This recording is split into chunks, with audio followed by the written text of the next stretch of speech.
You are here at the Advancing Educational Success for Under-Resourced Students and How You Can Help. This is a jointly presented program by YANA, particularly the YANA Colorado chapter, and 1stGenYale. Now, we're very lucky this evening to be able to bring together Yale students, recent graduates. We've got faculty, nonprofit organization leaders, and all of them here to discuss and engage in conversation about the challenges and opportunities for first-gen low-income college students, both at Yale specifically and in higher education generally.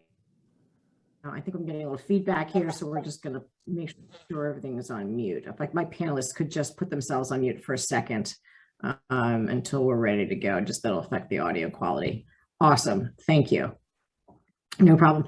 All right, so before I hand the screen and the microphone over to our moderator, Professor Seth Zimmerman, I just wanted to say thank you to several people. First of all, Lise Chapman, raise a hand, and the entire 1stGenYale team. We have our Colorado YANA chapter, Liana, Michael Mazer, and Rachel Tibbetts, who's not on. Michael, do you want to say a quick hello, since this was really, the idea came out of the YANA Colorado chapter?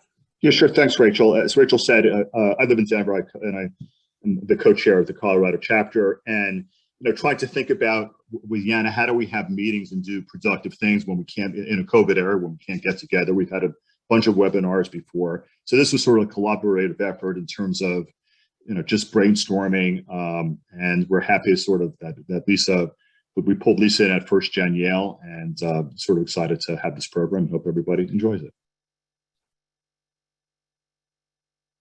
Thanks.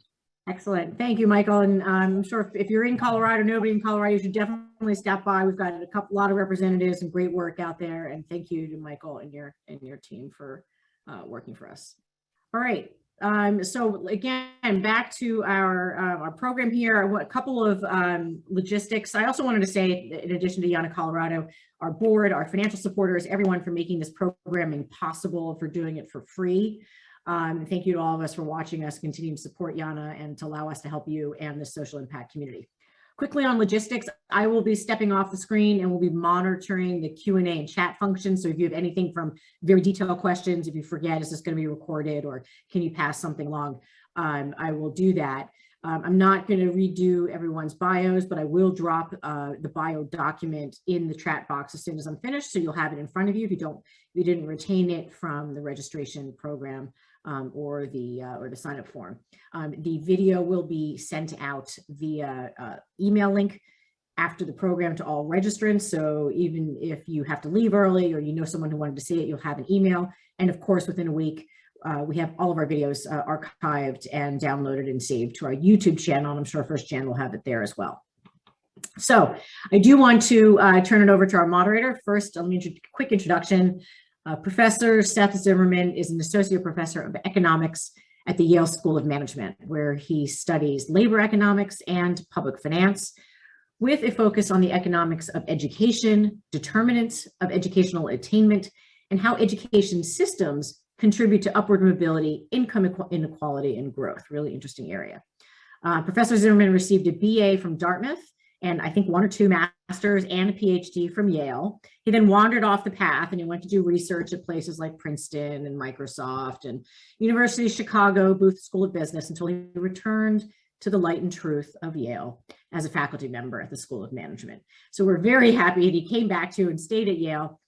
Professor Zimmerman has been a tremendous moderator for both YANA and 1stGen in many of our programs, and we welcome him back and give him a good listen. So thank you very much, Seth. I will go offline, and the microphone is all yours. Thank you so much for that introduction, Rachel, and thank you so much to all the panelists for being here. It's my pleasure to be here.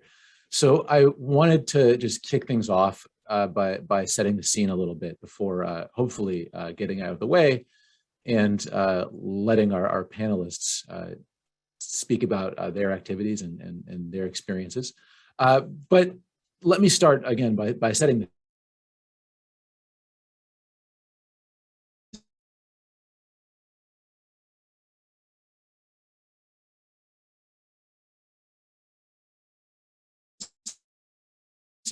essentially to help develop and put them to use regardless of their family background.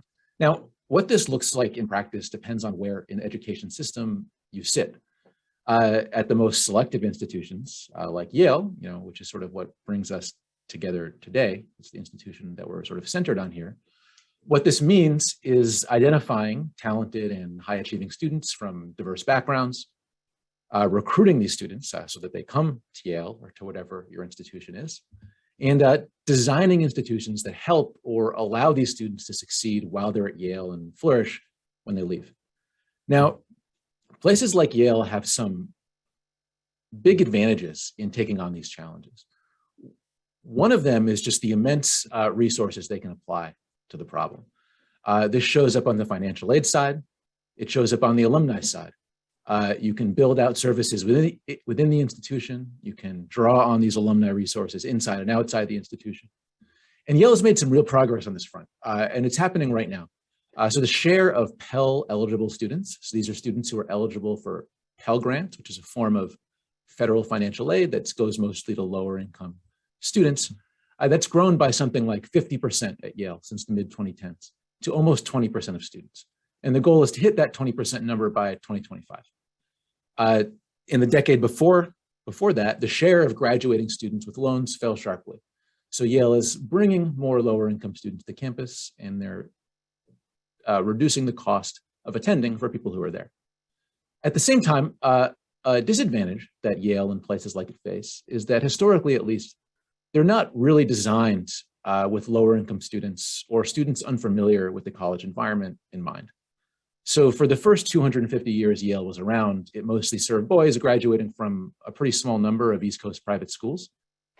And as recently as the class of 2013, only 2% of Yale students came from families in the bottom 20% of the income distribution, compared to 70% from the top 20% and 20% from the top 1%. So there's more kids from top 1% families than from the whole bottom to, roughly 60% of the income distribution. And this is important, right?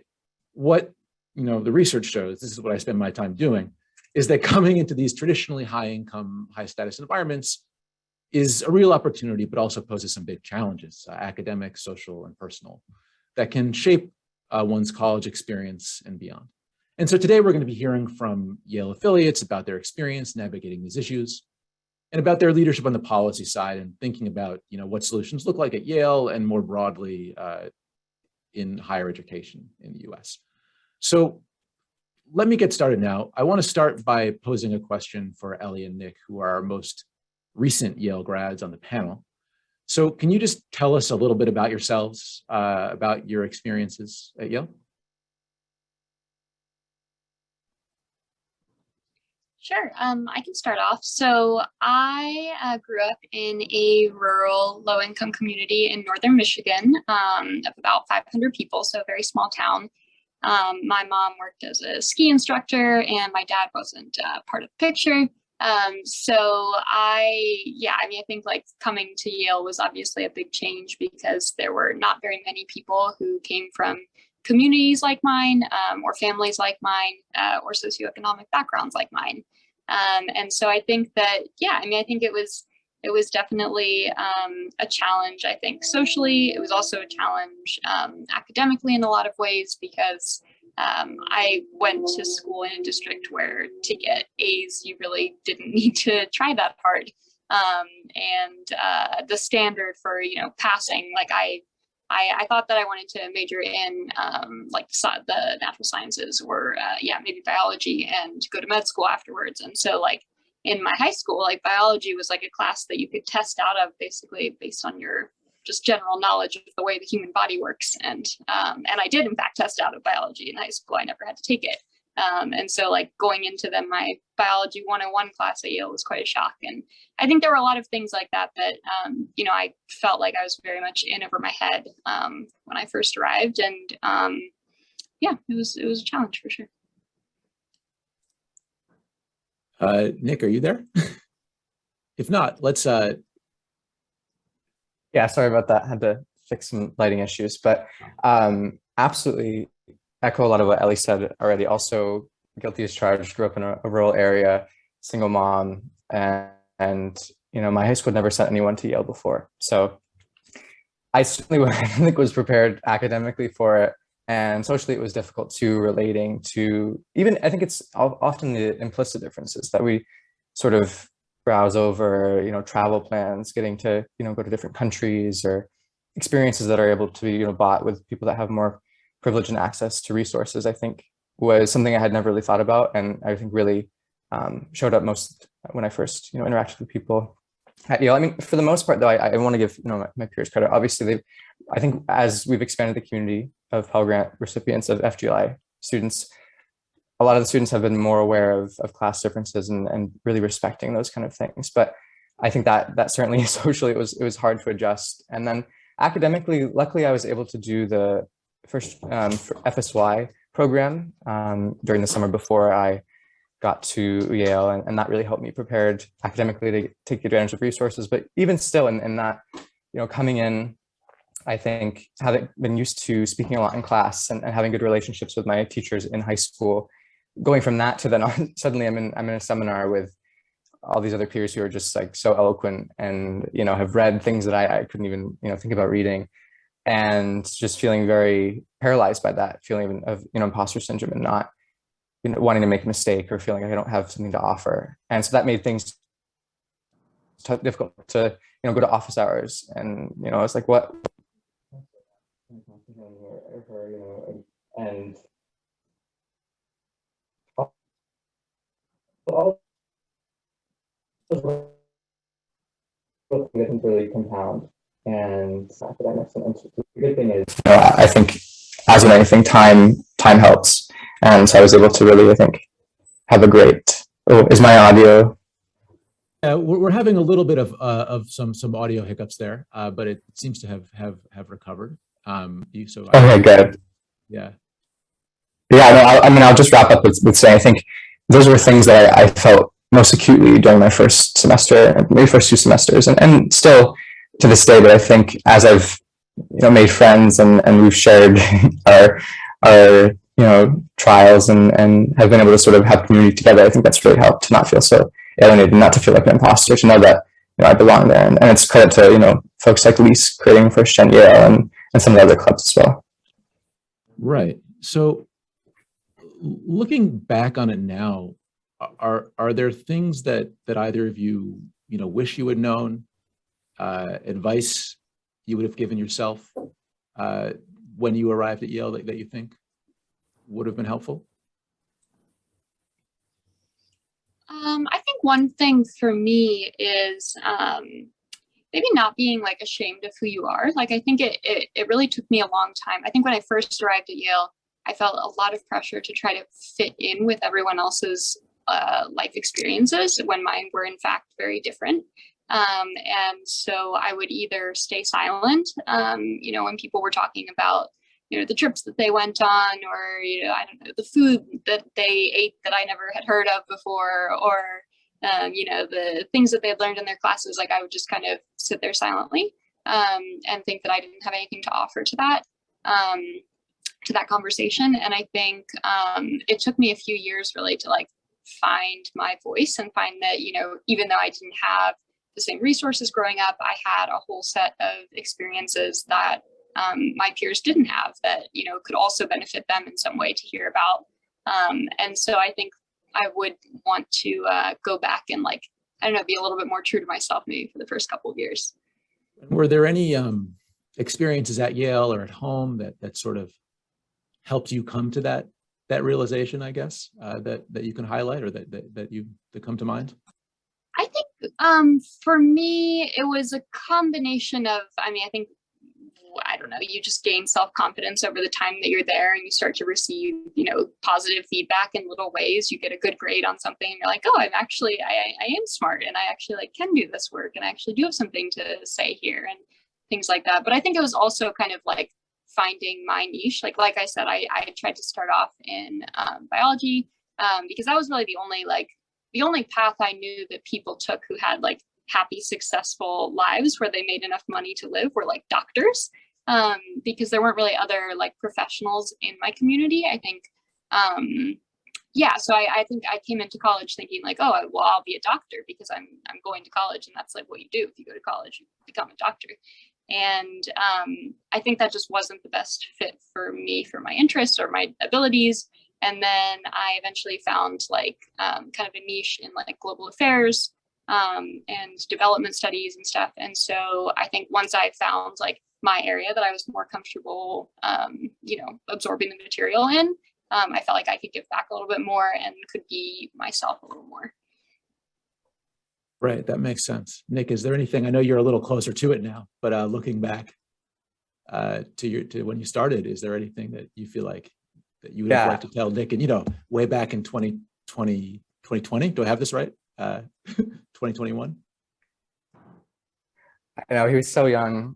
I think the most important thing I would say to him is like, don't let the dream, overwhelm the reality. I think when coming from backgrounds like ours, fixating on places like Yale and getting there is, and then once you're actually there and you've had conceptions of what it's going to be like and you have this big dream, I think you feel the pressure to get the most out of the experience as you can. And I think that pressure can be overwhelming. And I think the most important thing is to have patience with yourself.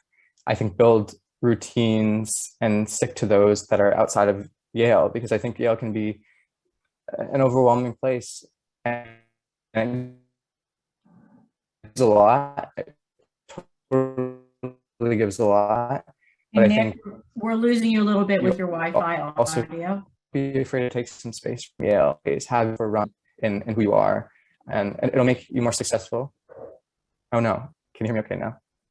We're still having a little bit of trouble, but you're mostly there. Okay. So before we move on and sort of bring in our other panelists, I wanted to pose one more question to Ellie and Nick. Of course, we'll continue to as we move through. But one thing that people often highlight when they're talking about the transition to Yale and then navigating their time, at institutions like Yale, is about sort of a tension potentially between their experience at Yale and their life at Yale and their life at home, which as you've pointed out is quite different, and potentially than your life at school. Is that something that you guys have dealt with at all or not? And if so, how? The tension between life at home and life at school. Yeah, I mean, do you feel that going back and forth is challenging, for example? Yeah. I definitely felt that way. I felt like for a long time, and in some ways still, I mean, at this point, I'm 6 years out of college. And at some point you lose count. Yeah. And in some ways I still feel that way. I think my friends from home and my family could only relate so much to, the experiences I was having at Yale and the things I was struggling with. And in some ways, like, you talk about like the struggles that you have as kind of like part of the pseudo upper class, like at Yale. And you tell, your friends and family from home who are like really struggling with like the daily challenges of like paying rent and like, getting food and like getting to their job because their car broke down and like having children. Like most of my friends had children at the point that I was going to college. And so like, you sound a little bit ridiculous to be like, oh, I feel out of place in my class and, things like that. And so I think there was a challenge relating in that direction. And I think, similarly, when I was worried about things that were going on at home or in my family life or, I think my friends at Yale like couldn't necessarily relate to those things. And that I kind of lived in this like in-between space where I wasn't really part of either, set of people. So yeah, I mean, I think that's kind of a constant challenge of like ascending through, socioeconomic classes, and something that I very much like continue to grapple with all the time. Yeah. Nick, I don't know if you have any thoughts on that, assuming your Wi-Fi is engaged. Yeah, it definitely cut me off if it becomes unengaged, but I do have a thought on this. I think financially is something that can be tough at school. I worked, several and worked in several jobs at school, and trying to find the balance between saving for, do I save for things like spring break? Do I get to, go off with my friends on breaks, or should I save that money, or should I send it home? And I've sort of done, I've done all three. I've had to send home, money at some points. I've tucked some away. and I've also got to enjoy, thankfully some breaks with friends as well. So I think it's, I don't think I have the balance done, right quite yet, but I think that's something that is very hard to strike without feeling guilty or without feeling stressed about money for the future for your family. So I think that, yeah, that is always in the back of my mind. Yeah, that's actually, I think, a good transition point. So let's turn now to some of the programming that Yale and Yale alumni have put together to try to support first generation and low income. So Nick before mentioned the acronym FGLI, that stands for first generation and low income, for those of you guys who may not have heard that before. In any case, Lise, can you tell us about your work with 1stGenYale, what you do, what your goals are, so on? Sure. Thank you. Thanks for inviting me to be on the panel.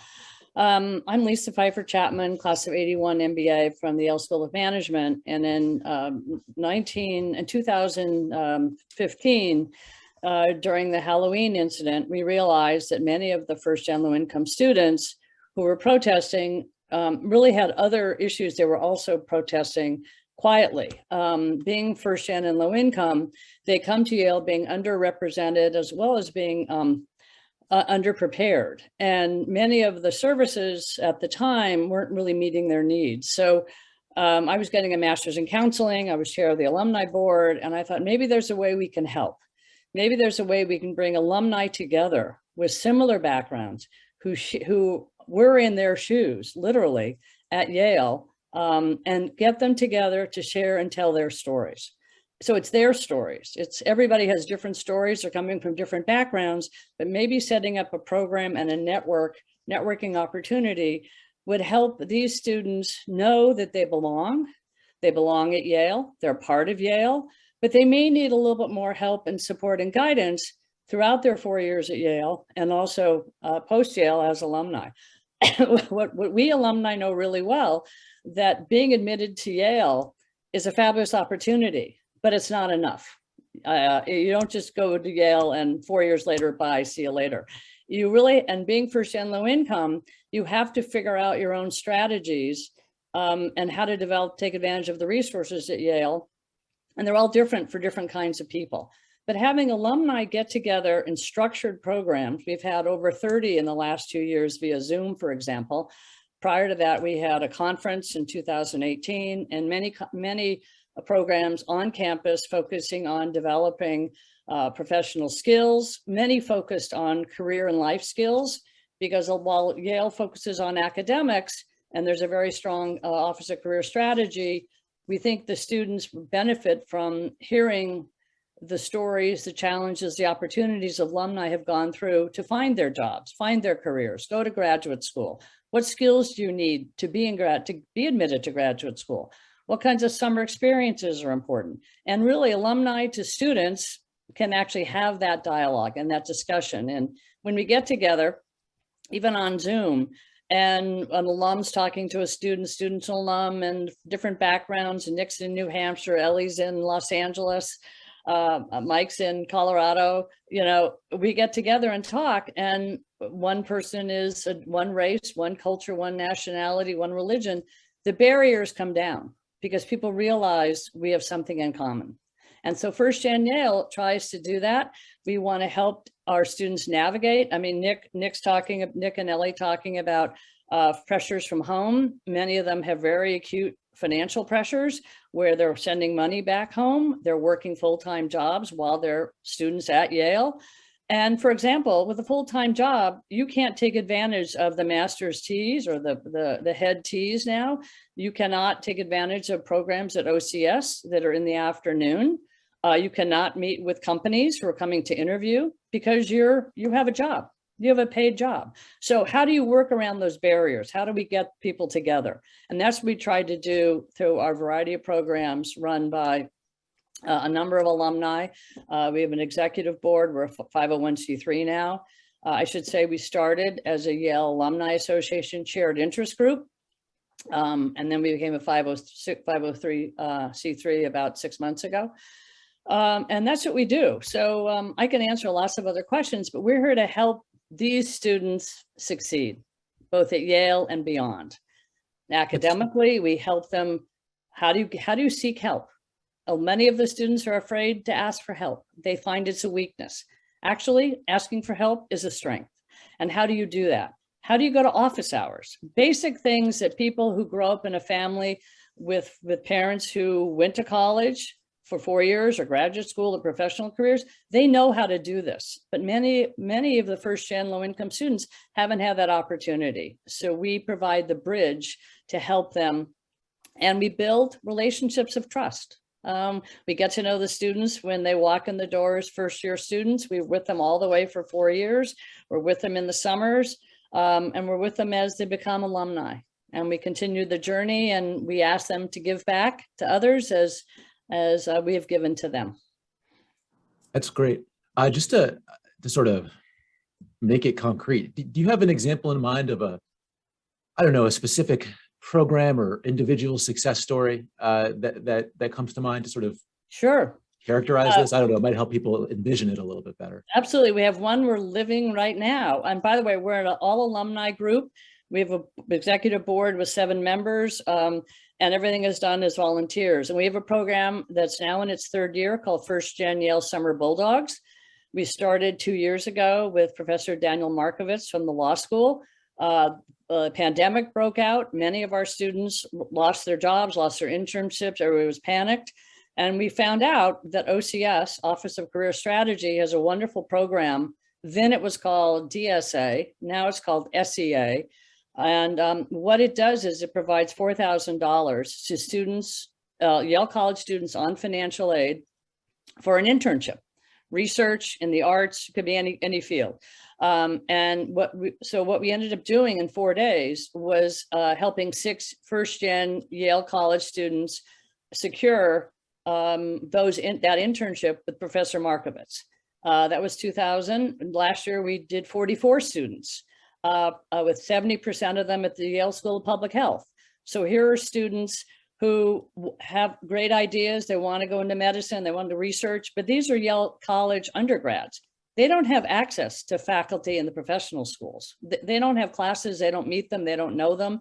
So we again act as a bridge, and we set up a program where we become the back office of the faculty member or the nonprofit professional.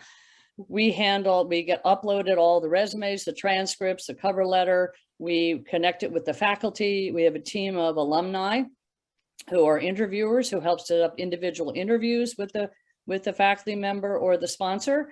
And we handle all the paperwork. We help the students work with the Fellowship and Funding Office. We help them with the OCS for the SCA. Last year, 44 students were funded $150,000 by Yale. So in 2 years, we've done 50 students funded by $175,000 by Yale. Right now, we are live in our program. The deadline for students is this Sunday, January 23rd at midnight. We have over 85 live projects from Yale faculty at other schools, and international positions in nonprofits, in economics, science, STEM, COVID, arts, you name it. Go to 1stGenYale. .org and go to Summer Bulldogs, and you can see all the projects for the students. And we will again manage that process. We have over 60 alumni who have volunteered to run our interview program. So we're in the midst of doing that. And I can't be happier and prouder, because what we found, Seth, the problem we found that we thought we could help was that while funding is available, generous funding from OCS for the SCA program, many students, first-gen students, don't know how to access, where do you go for research? The funding is there, but how do you get the research to then apply for the funding? And we thought, well, if we could be that bridge and we could reach out to faculty, to deans, to other professionals, we want to do that and then connect the pieces. And that's the program we're doing, we're creating. We need students to apply. The deadline's coming up. Our 85 projects are absolutely amazing from all over the United States and I think 7 foreign countries. So many of them are virtual. So please take a look at that. But we're really proud of our program. We're really proud of the support of YANA, who helped us promote our program with YANA's nonprofit members and to the Yale community, to Nick Randos, who actually put out a word today for QuestBridge and also for the YAM, the Yale, I'm sorry, Nick, I'm going blank here, for your student group, the advocacy group. So we've had a lot of success we work in partnership. So this is a partnership program and we're really thrilled. And Dean Chung, Janine Dames, Bridgie Howard, everybody's been behind us, helping us, and we're volunteers. All we're trying to do is be helpful for the students and the sponsors. Thanks, Lise. So one thing that does jump out very generally at Yale and beyond is the importance of navigation and helping people navigate to existing resources, which it sounds like you're highlighting here. Nick, I know you've done some work with 1stGenYale. Can you fill us in a little bit on that work? Yeah, absolutely. But first, a huge shout out to Lise and all the volunteers. I mean, they are incredible, and they've really made it. I think the FGLI community has been blossoming as more people have gotten on campus, and it's certainly been buoyed by 1stGenYale and all the opportunities that Lise and the team are creating. So absolutely can't go without thanking that team. Thank you. Well, thank you, Nick. And I just want to say that from last year's program, 5 of the students, Yale College, financial aid, 1st-gen students, never had done research. 5 of them have been employed in the Yale School of Public Health. So they took their summer research project, and Yale School of Public Health found additional funding either to pay for them or to give them academic credit, depending on what's going on. So really shout outs from you, Nick, and others who are really, you're our ambassadors. So, and we want to do the best we can. So thank you. Absolutely. And so, yeah, and under the 1stGenYale umbrella, Lise had come to me, I think at the beginning of last summer, to do a project on researching what different universities and colleges were offering their 1st-gen communities, and to sort of use that to compare to Yale and see where Yale could improve.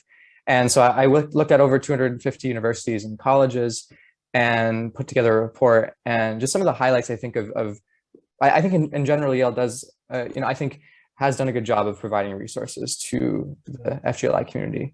I think financial aid wise, it's been very important, and it's possible. I'm only able to attend Yale because of the generous financial aid, and I think FSY was a huge buoy for me and the 70 other people that were in the class as well.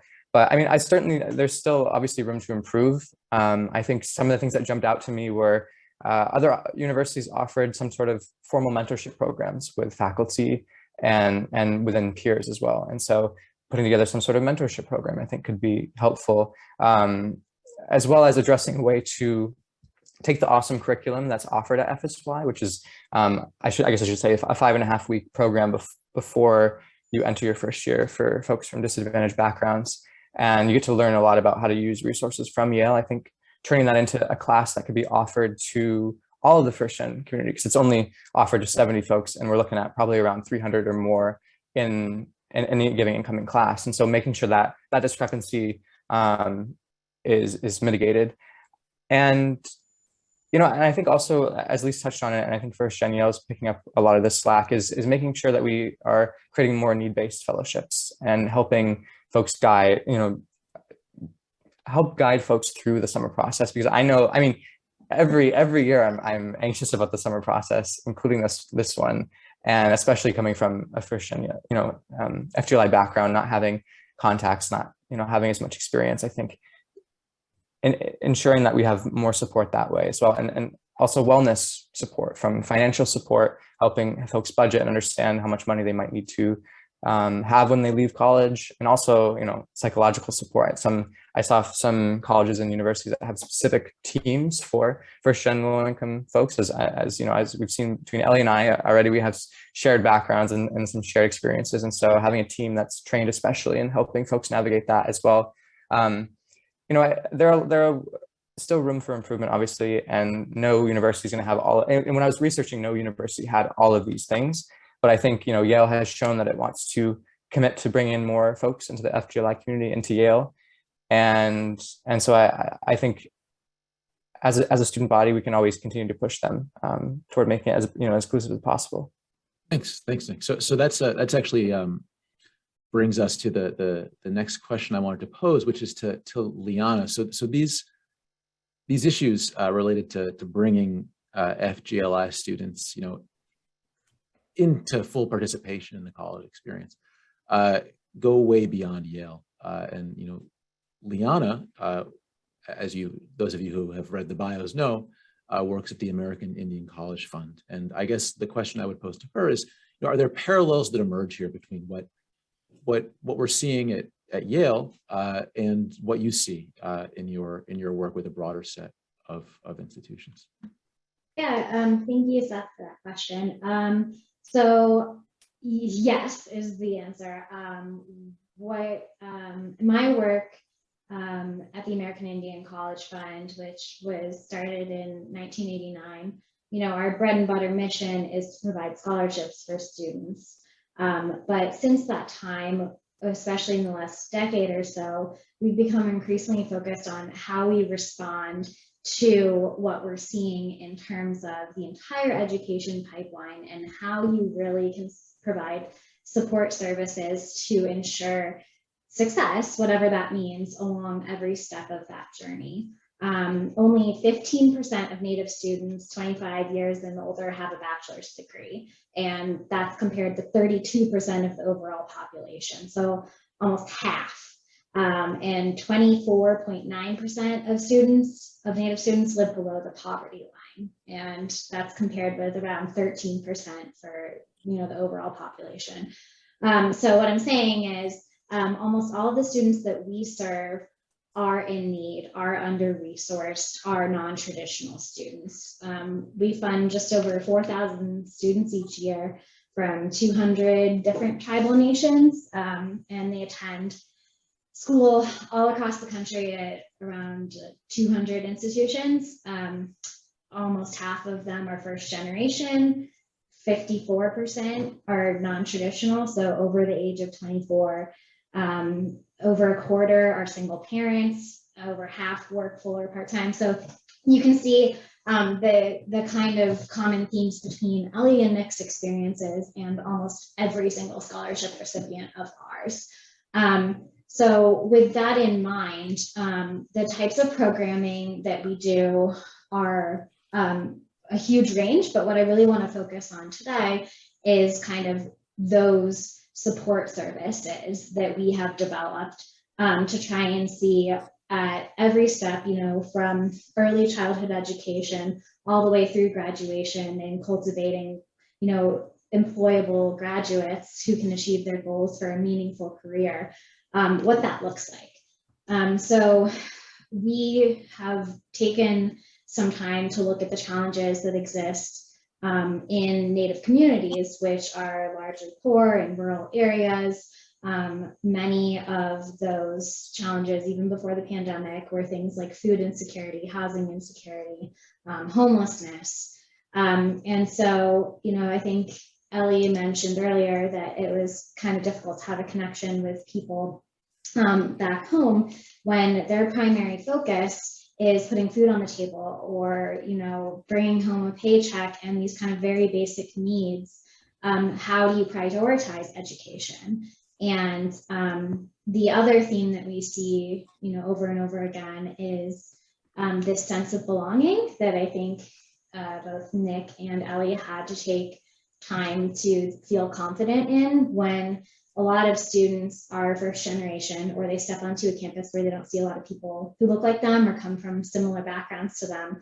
How do you make them feel like they do belong there and that it doesn't distract from their academic experience in any way? So we have kind of a few different focus areas that our organization works on. One is pre-college, and I think 1stGen does a lot of this type of programming too. So it's kind of getting in high schools or even before students are thinking about college to really try and promote a college-going mindset. So we have summer camps. We are in touch with staff at high schools on reservations to try and engage students to provide them with kind of those sorts of expectations and how they can really prepare to pursue a college education if that's what they want. The obvious one is scholarships. So we try and help students overcome the financial burden by taking that out of the equation. In some of our scholarships, we have kind of tailored coaching services, so that's very individual. A lot of our students don't have mentors in their lives. They don't have families who can tell them how to navigate these experiences. So we have sets of coaches on our staff that do everything from text our students every week when they're in finals, to sending them care packages, to helping them figure out how to navigate financial aid, and do all of those sorts of things during their academic career. And a lot of this work comes from research, both qualitative and quantitative, to try and analyze what results in the highest rates of persistence in graduation and retention. So not just getting through 1 year, but are they coming back in the fall? And why or why not? Is it because they have family at home that now they have to take care of? And how can we help them overcome some of those challenges?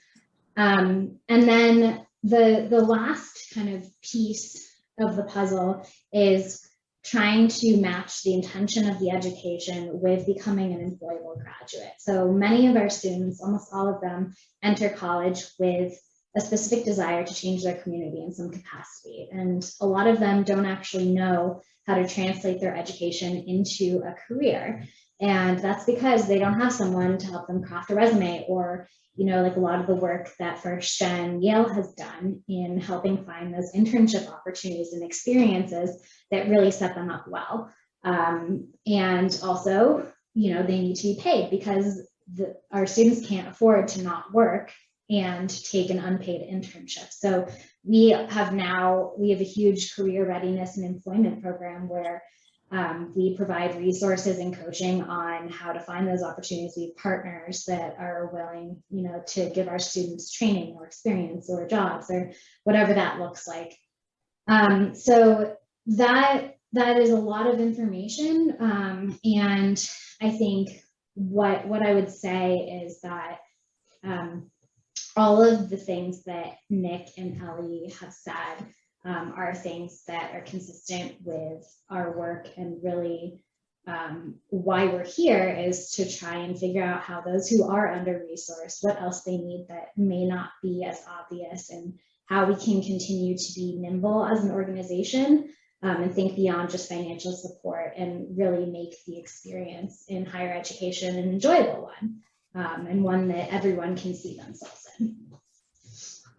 Thanks, Liana. That really, I think, broadens the perspective here, and I think, you know, what you say is very much borne out by, you know, broader quantitative and qualitative work on this topic, you know, at Yale, beyond, and in various, you know, low-income communities. So one of the things that's interesting about this panel is that we have both people who are involved in designing and leading 1stGen programming, and also people who participated in it.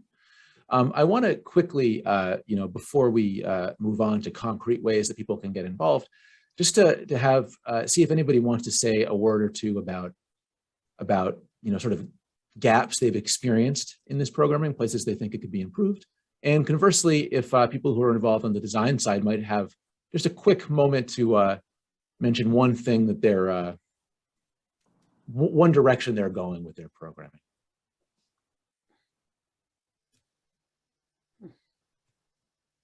Well, I can start in terms of gaps. I mean, well, I'll start with things I think were particularly helpful for me.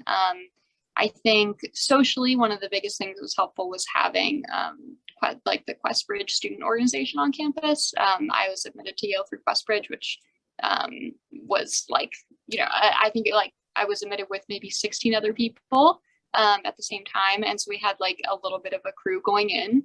And someone to like sort of, you know, navigate the waters of this like new area with. So I think, you know, social resources are really helpful. I think, you know, summer funding has come up a few times. Like I was very fortunate to get funding from Yale that covered all 3 of my unpaid summer internships.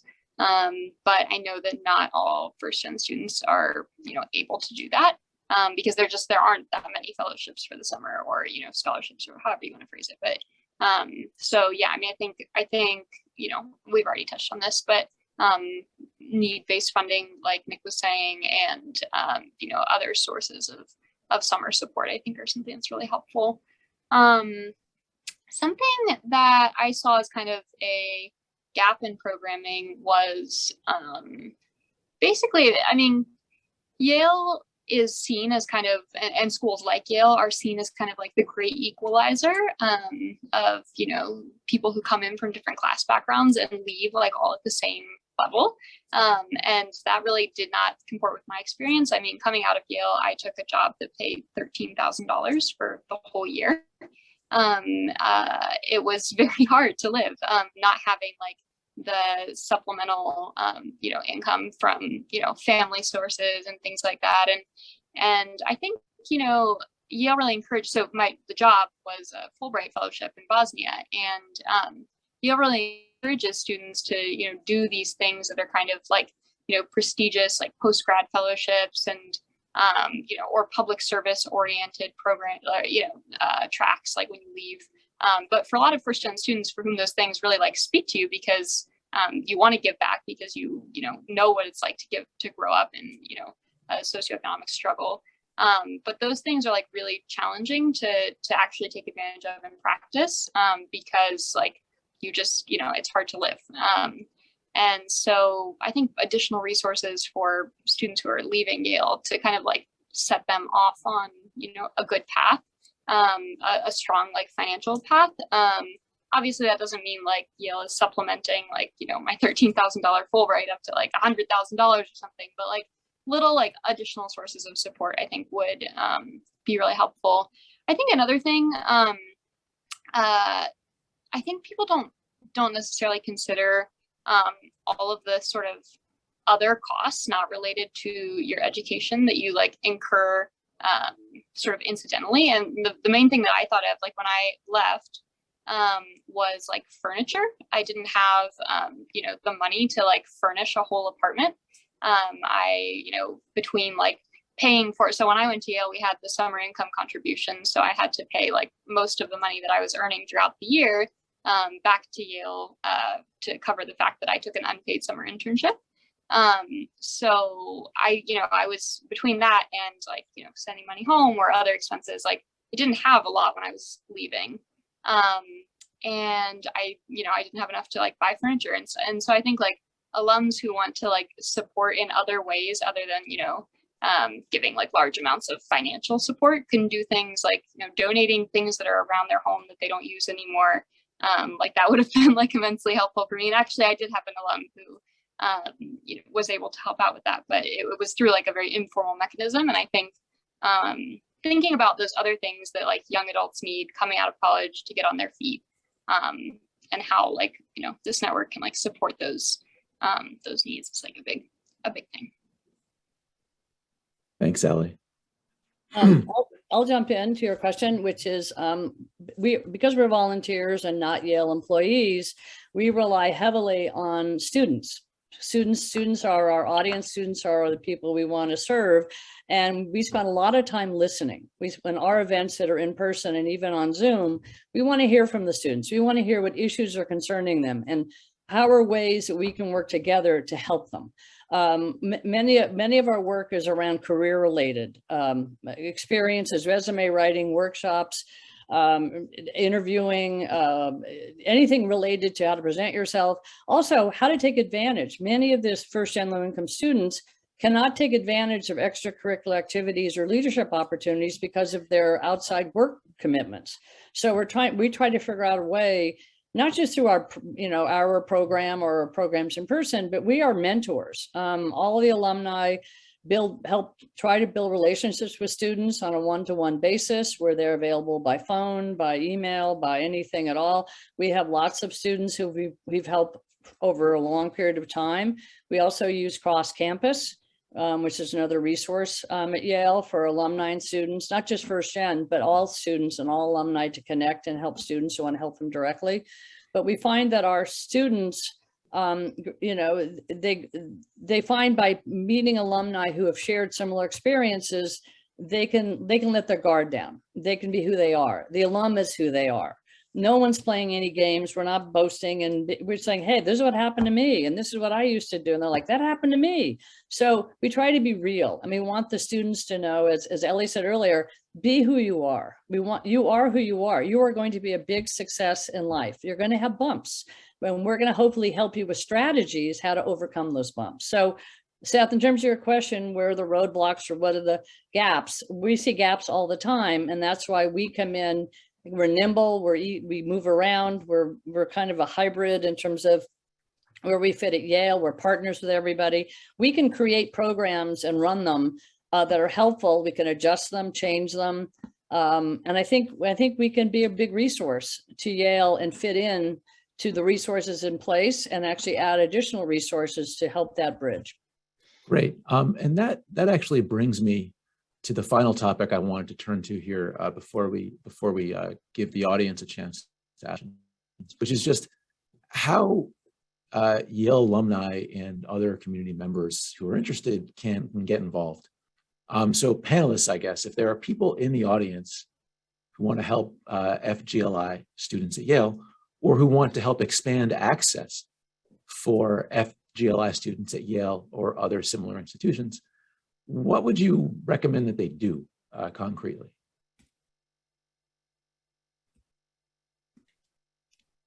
Any ideas? I'm sure I'll jump in. Start with something you love. You like working with children. You like working with senior citizens, like working with animals. Find something in your own community where you live and work that really touches your heart and soul. Something about it, where there's a need. Lots of wonderful programs from Boys and Girls Clubs, local Ys, schools, libraries. They're desperate for help. They're absolutely desperate for help on all sorts of levels. And what I recommend is start small. 1 day a week, 2 days a week, 1 hour, 2 hours, and let it build your experience. And if you have time and you're available, you may find yourself, like we did with 1stGenYale, with an idea, simply a simple idea of getting alumni and students with similar backgrounds together and help students succeed. Where we are today with over 3,600 alumni and students. So just start small, start with an idea, see how it goes, be nimble, be flexible, and you'll make a difference in your community and you'll feel great about helping other people. Thanks.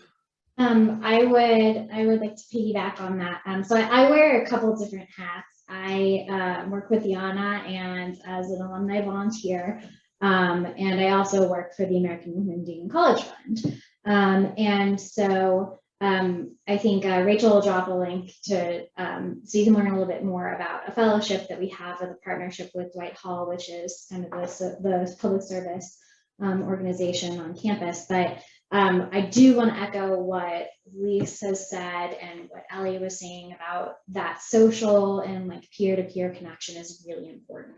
Your time and your expertise and your experience is one of the most precious gifts that you can give, and it's very actionable, it's very doable. I consistently volunteer to be a mentor to current undergraduates, to prospective students, and our organization is working on a personal and career mentorship platform that we've had for a couple of years now, so that students can access on their own terms, reach out to people based on whatever types of conversations they want to have.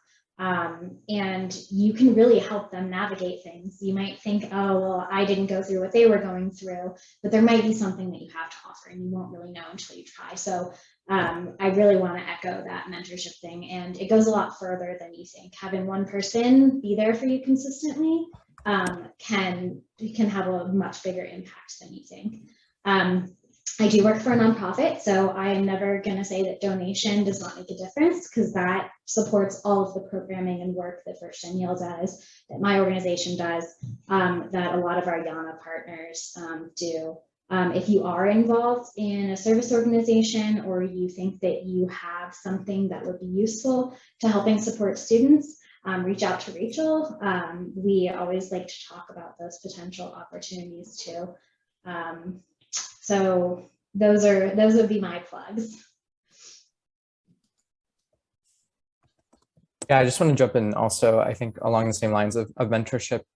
I think one way that you can help, it doesn't have to feel too onerous, is helping with summer bulldogs or other sort of programs where if you know of, maybe you work at a place that could use interns or traditionally has accepted interns, or have a network of peers that you can think of that would also be amenable to internships. I think that would be incredibly helpful to help FGLI students have access to that network. And also, yeah, mentorships, getting involved with either cross campus or with 1stGenYale, ensuring that, like Liana and Lise have already said, like just the importance of talking to someone that's experienced Yale. It doesn't even have to have the same 1st-gen background. I think like having that commonality and also getting into the workforce, I think all of those things can be extremely valuable, and it doesn't have to necessarily feel like it's an onerous commitment. Thanks, everybody. So Ellie, sorry, why don't you go ahead before I jump in here? I don't know if I have anything else to add. I think everybody really covered it. I think just to elaborate on the mentorship perspective, yes, I think that's something that's super important. And another reason that it's important is like for students like me who didn't really know like all of the career options that are out there when they came into college. And I sort of fell into doing like development work, and now I'm like, and that like set me off on a path to do like human rights and law. And I'm like, working like in the legal profession. And I think like, it never occurred to me that I could be the kind of person who did that, and that those were like jobs that were really out there. And so, every time that you like explain your career path to someone, they see like a whole world of things that are possible that they didn't know about, because no one in their community growing up knew, did those things. And so that, has a lot of value in it. And I just want to underscore that point, but I think everything that everyone said is right and spot on. Thanks, everybody. Yeah, One Seth, thing can I that I jump wanted in? to highlight. Oh, sorry, Elise. Yes. Yeah, sure, I go was ahead. just going to jump in. One quick thought was for all the Yale alumni who are watching this incredible webinar. What we're also trying to do is create other opportunities to engage alumni. And our alumni base is not only 1st-gen low-income alums, but it's people who care. So we have a lot of alums. We have actually Yale trustees in our group who are not 1st-gen low-income, people who want to make a difference and want to help this group succeed now and beyond. So if you want to join us, come join us. I put information in the chat, but also for alumni, you can come be mentors with us. You can help be interviewers on 1stGenYale Summer Bulldogs.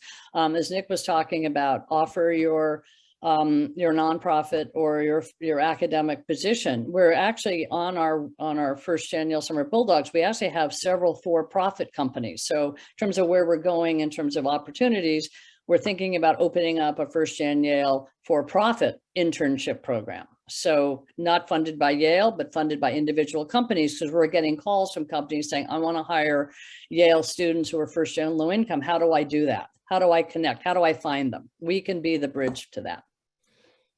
Thanks, Lise. So one thing I want to highlight, so Rachel has placed in the chat to everybody a link to the YANA Dwight Hall Summer Fellowship. So I'd encourage people who are interested to check out that as another way to sort of get involved here that maybe Rachel wants to say a word about here now. Yeah, thank you guys. This is all great. I did drop it in the chat. I was reminded when Ellie was talking about post-grad, and all of you have been talking about maybe the history of the Dean Service Award and the various funding opportunities that are on campus. We focus primarily on career opportunities in the social impact space, like things like development or philanthropy or working at a nonprofit or things like that. What we noticed was and we actually started this program with Dwight Hall before the Dean Service Award. So I'm glad that the university stepped in, but it didn't solve all the problems. And so we still get more applications than we can fund. But there are a lot of, we do not do the actual placements, but we know that there are students who have maxed out. Either they've already used one of these Dean Services Awards, and I understand now that it's combined with the international one, you only get one through that particular program. And then you have to keep going back to places like Lise Chapman and other people trying to find other ways. I'm sure Ellie and Nick, you've done this to cobble things together. So this particular program with Dwight Hall, we step in, Dwight Hall manages and helps oversee the students with the mentoring and reflections every week and things like that. And we help provide extra alumni informal support. And honestly, if people need help with housing, if they get stuck and they need, dinner, when we could travel, I would go down and take the students out and things like that.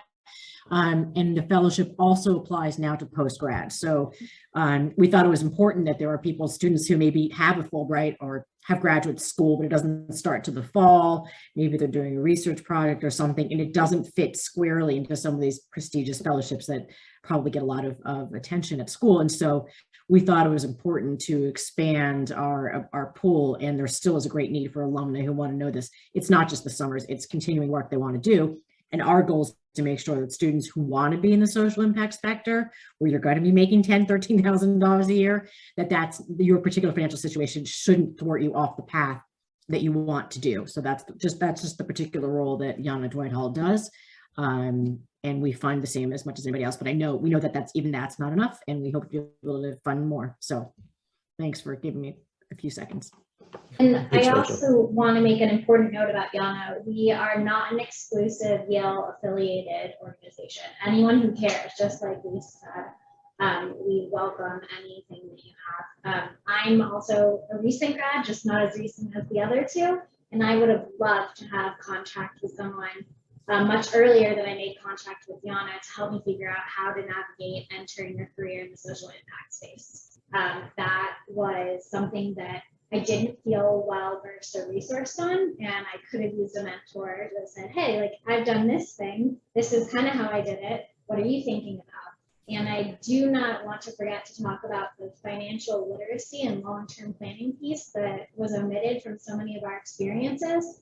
For me, I knew I wanted to go into the nonprofit space that doesn't usually pay a lot, but no one talked to me about the things that Ellie was talking about. When you start renting your apartment, how do you also budget for all these other things that are expenses? And that may be the sort of thing that you can talk about, whether you come from a similar background to the types of students that we're talking about or not. Thanks, Liana.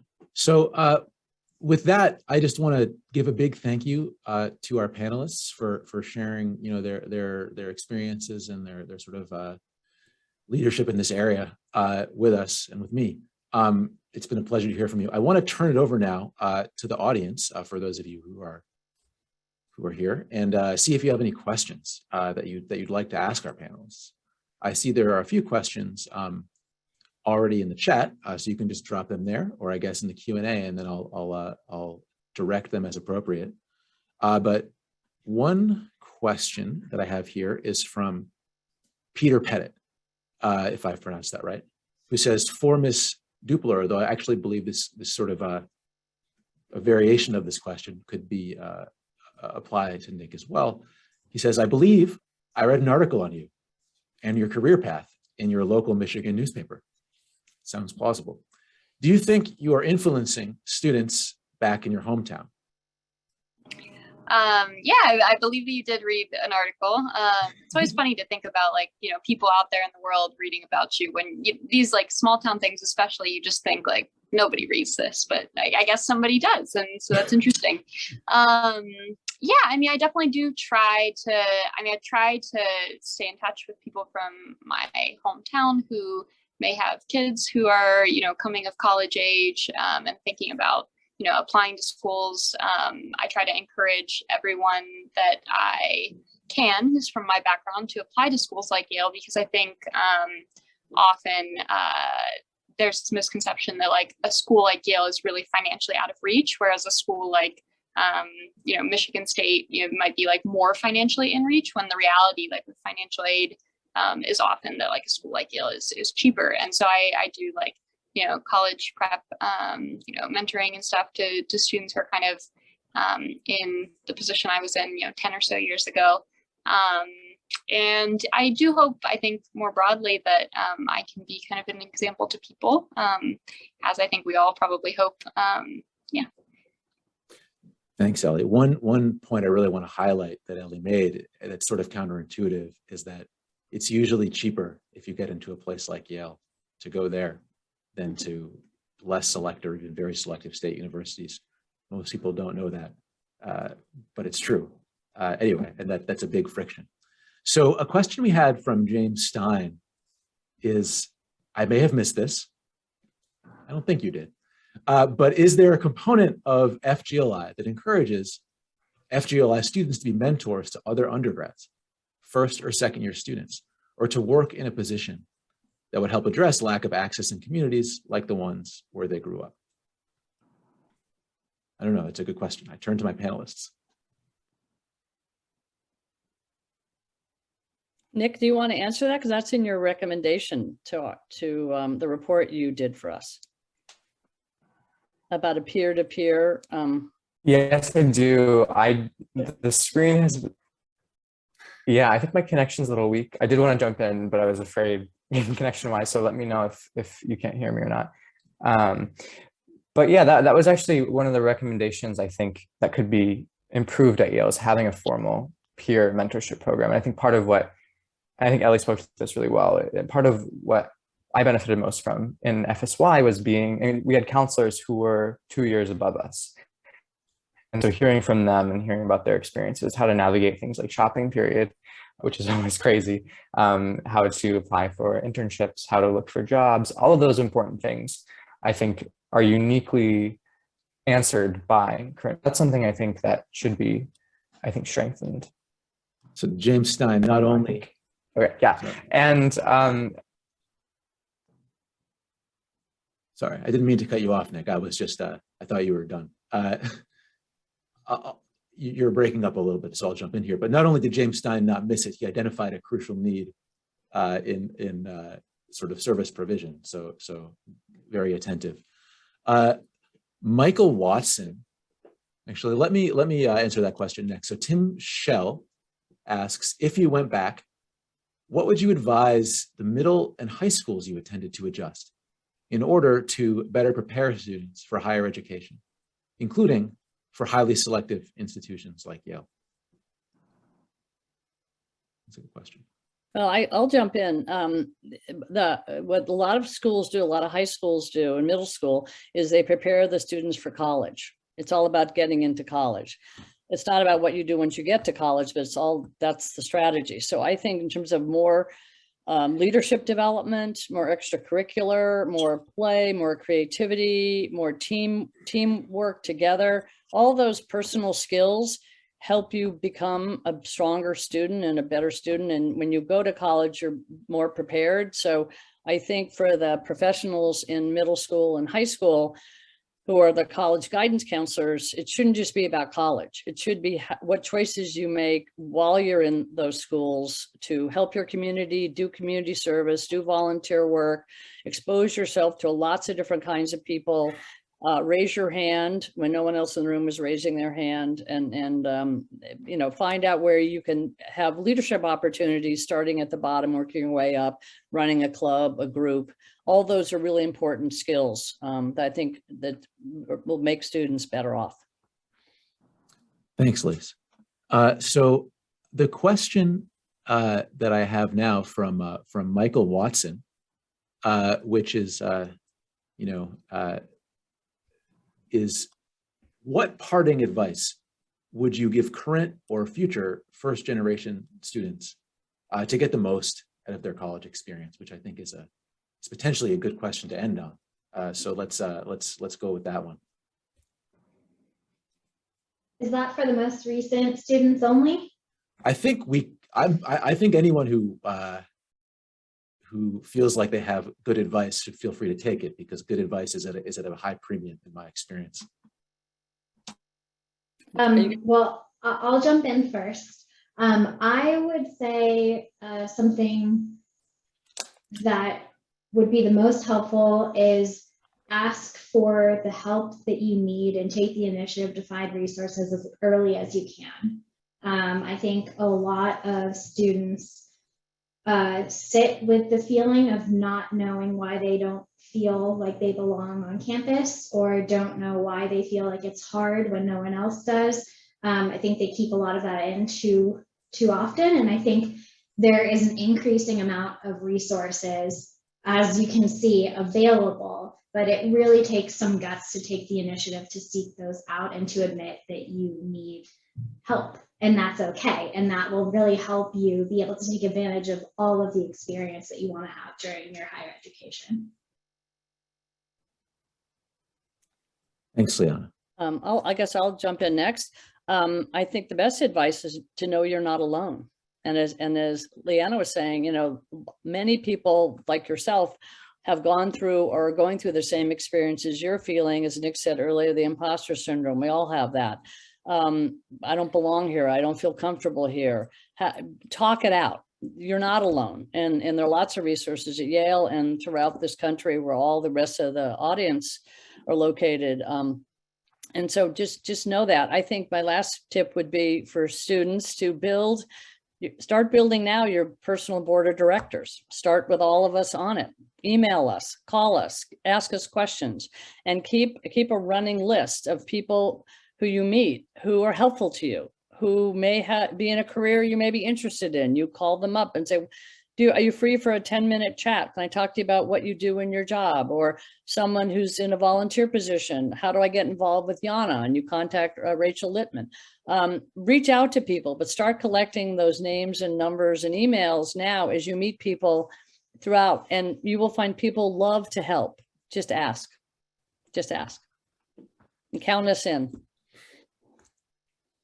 I'll jump in next. I think these are great pieces of advice. I think one that maybe we don't hear as often is that time actually might be one of our biggest resources. There's so much pressure to cram in things into this 4-year process that I think we need, like, time, yeah, is a wonderful resource in that as semesters pass by, you're going to feel more comfortable. And so in the moment when you first get to campus, or you're feeling lost and you're feeling alone, like, things will come. And I think another part that I didn't touch on that I'll just touch on really quickly is I took a gap year this past year, and a lot of my friends who are also FGLI students took some time off as well, either last year or throughout their time at Yale. And having some time away and to sort of really think and reflect on how you want to make the most of your time at Yale is something that I know a lot of people don't necessarily take advantage of, but it's totally possible. And being limited to a 4-year experience at college is not something that has to be for everyone. And for a lot of people it works. But there's always time, and there's always, that's a huge resource at your disposal. Thanks, Nick. Ellie, any advice to offer? Yeah, I think kind of a sad truth of the first gen experience at schools like this is that you're going to have to be a lot more proactive than, some of your peers who grew up kind of, building this whole like knowledge base about how this like elite education and job network, works. And you are just beginning that journey when you get to a school like Yale. And so I think like being proactive, I think as Lise said about, reaching out to alums and saying, do you have, a few minutes to talk about like XYZ thing, but also like really, spending time researching what resources are out there to kind of help you along in your journey. Like for me, by my second year at Yale, I knew that I wanted to go to law school. And then I was like, how much is law school? I look it up and it's like, oh, $300,000 or something, and I'm like, wow, that's like more money than my family has made like their entire lives. And like, how would I ever pay for something like that? And, because I started thinking about that a little earlier, I had time to, think about how I was going to fund that goal and to apply for, scholarships and to, I guess just prepare in a variety of ways. And so I think the sooner you can kind of start to think about these like longer term objectives that you might have and take the steps required to really research what it takes to get there, like that will really benefit you. Yeah. Thanks, Ellie. I'll just conclude by offering really the one piece of advice that I'm qualified to offer here, which is that, professors may in some cases seem intimidating. They're usually, in fact, aren't. So you shouldn't be too scared to talk to them. And even if you find that some of them, in fact, don't respond well, that doesn't really generalize. So I would encourage people to take advantage of that resource, which is hopefully one of the good things that Yale offers, in addition to the alumni and your peers. Okay, so thanks again so much to our panelists, to Michael for organizing, to Rachel, to the audience for your questions. It's been a real pleasure for me to moderate this. I don't know if anyone else has closing remarks here, but if not, then I'll just say thank you to everybody and all the best. My only remaining closing remark is that I would be happy to talk to anybody in the audience who wants to talk, either, you know, alums or current students. I can drop my email in the chat. I don't know if the emails or like panelist contact info is already up somewhere, but if not, I can put it in the chat. We'll be sure to share all of that information afterwards. Great. Great. Okay. Thank you, everybody. Thank you, everybody.